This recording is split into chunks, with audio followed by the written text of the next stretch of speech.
Сәлеметсіздер ме, құрметті оқырмандар? 3-ші сыныптың қазақ тілі сабағы 14-ші сабақ. Бүгінгі сабақта 52-ші жаттығудан 55-ші жаттығуға дейін бірге қарастыратын боламыз. Құрметті оқырмандар, сіздер каналыма тіркеліп, лайк басып кетіңіздер, каналға тіркеліп, подписаться батырмасын басыңыздар. Бізде бірінші жаттығу мәтінді оқы деді. Балалар мысықты таспен ұрып, қуалап жүрді. Біреу мысықты ұстап алды, екіншісі оның мойнына жіп байлап сүйремекші болды. Бәрін көріп тұрған Әлима әже балаларға ұрсып, мысықты босаттырды. Сосын бәріне, іштерінде жібі түзу бір бала болсайшы, деп кейді. Жібі түзу деп дұрыс жүретін, тәртіпті, адамгершілігі бар адамды айтады. Мәтін не туралы болды? Мазмұн айтыңдар. Мәтін балалардың тәртіпсіздіктері туралы болды. Балалар мысықты қуалап, оның мойнына жіп байлап сүйреген екен. Оны көрген Әлима әже ренжіп, мысықты босатуын сұрады. Іштерінде жібі түзу бір бала болсаңызшы, деп ренжіді. Бұл жердегі әжейдің жібі түзу деп тұрғаны дұрыс, тәртіпті, адамгершілігі бар, мейірімді бір бала адам болса екен деп айтқысы келген екен. Мәтінге ат қой. Бұл жерде тәртіпсіз балалар деп ат қояйық. Мәтіндегі негізгі ойды анықта. Негізгі ойы тәртіпті дұрыс болу. Яғни бұндай мейірімсіздікке бармауымыз керек. Балалар нені дұрыс істемеді? Олардың әрекетіне өз пікіріңді жаз дейді. Балалар не істемеді? Балалардың жасаған істері дұрыс емес. Егер Әлима әже балаларға ұрсып, мысықты босаттырмағанда мысық өліп қалар еді. Балалар тәртіпсіз, мейірімсіз екен. Сондықтан бұндай балалардан үлгі алмаймыз. Яғни жақсыдан үйрен, жаманнан жирен дейміз. Бұл балалардың іс-әрекеттерінен жиренуіміз керек, яғни аулақ болуымыз керек екен. Келесі 53-ші жаттығу мақалдарды көркем жаз. Мына мақалдарды әдемілеп дәптерімізге жазуымыз керек. Әдепті бала арлы бала, әдепсіз бала сорлы бала. Бұл жерде не дейді? Әдепті бала ар бар, тәртіпті балалар. Ал әдепсіз бала сорлы, үнемі ұрыс естиді, үнемі бір жамандыққа тап болады, өзінің әдепсіздігінен қиындықтарға тап болып отырады. Келесі екінші мақал. Әдепсіз өскен адамнан тәртіппен өскен тал жақсы. Яғни әдепсіз, дөрекі, тәрбиесіз адам болғаннан тіпті бір ағаштың өскені артық екен. Тәртіппен өскен тал жақсы дейді. Яғни қоғамымыздағы осындай әдепсіздік, келеңсіздіктерді туғызатын адамдардың болғанынан болмаған жақсы деген мағына екен. Мақалдардың мағынасын топта талқыла дейді. Яғни сіздер де өз топтарыңызда талқылап көріңіздер. Әркімнің әртүрлі ойлары, пікірлері болады. Пікірлерімізбен жаңағы дұрыс-бұрысын анықтап талдайтын боламыз. Сызба бойынша әңгімелеу мәтіннің құра дейді. Құрағанның көркем мәтін екенін дәлелде. Яғни бірінші оқиғаның басталуы, оның әрі қарай дамуына жазуымыз керек. Оқиғаның аяқталуы болу керек міндетті түрде. Жаралы үйрек.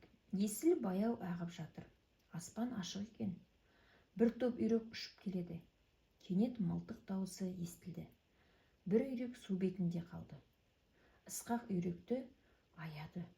Жаралы үйректі үйіне әкелді. Біраз күннен кейін үйрек жазылды. Ұшатын халге жетті. Ол көп ұзамай ұшып кетті. Яғни бұл жерде жаралы үйрекке байланысты біз әңгімелеу мәтінін құрастырдық.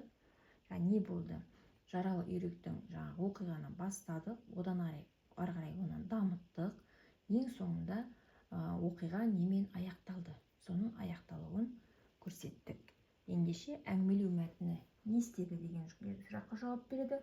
Ол жерде міндетті түрде мәтіннің басы, яғни негізгі бөлімі және қорытынды бөлімі болып отырады. Әрбір мәтінде де осындай бөліктері сақталуы керек. Келесі 55-ші жаттығу. Бұл жерде жоспар мен суреттердің көмегімен жанды табиғат өлі табиғатқа айналуы мүмкін тақырыбында көпшілік алдында сөйлеуге дайындал дейді. Бұл жерде қияр, балапан, құстың жаңағы және ағаш түрі екен. Жоспарды толықтырамыз. Жанды табиғаттың өлу себептері деп бастаған, ары қарай біз жоспарлау керекпіз. Жанды табиғаттың өлу себептері, адамзаттың оларға тигізетін ықпалы, табиғи апаттардың болуы деп біздер осындай жоспар алдық. Ендеше жоспар бойынша енді біз сөйлеуге дайындалайық. Жанды табиғатты өлі табиғатқа айналдыру. Ол аз ғана уақыттың еншісінде. Мысалы, ағашты алар болсақ, олар өседі, қоректенеді, тыныс алады, оны суарып, күтіп баптаймыз. Егер ағашты кесіп немесе сындырып тастасақ, ол өлі табиғатқа айналады. Қияр да солай, ол да жерге өсіп тұрған кезде тірі табиғатқа жатса, оны қоректену үшін жұлып аламыз. Құстың ұясындағы жұмыртқаларына да ешқандай зиянды әрекеттер болмаса, одан балапан шығып өседі. Ол тірі табиғат. Оған адамдардың немесе табиғат құбылыстарының кері әсері тисе, ол да өлі табиғатқа айналады. Жанды табиғатты қорғау біздің парызымыз. Яғни айналамыздағы бізге пайдасын тигізетін құстарымызды, өсіп тұрған, бізге таза ауа беріп тұрған ағаштарымызды қорғамасақ, біздің де халіміз, жағдайымыз төмендейді. Сондықтан табиғатты қорғау барлық адамның парызы. Кішкене болса да табиғатқа өз үлесімізді беруіміз қажет. Ендеше біздер осындай жоспар бойынша мына суретпен жоспар бойынша көпшілік алдында сөйлеуге дайындалатын сөзімізді дайындап шықтық. Немесе сіздерде басқа да нұсқалар шығуы мүмкін. Жалпы осы жанды табиғаттың өлі табиғатқа айналуы деген тақырыпты ашуымыз керек. Құрметті оқырмандар, бүгінгі тақырыптағы тапсырмалардың барлығын аяқтадық, талдап. Сіздерге жаттығуларды осындай түсіндіру жұмысы сіздерге ұнайтын болса, каналға тіркеліңіздер, лайк басыңыздар, каналға тіркеліп подписаться батырмасын басып қойыңыздар. Сол кезде менің жұмыстарым сіздерге үнемі шығып тұратын болады.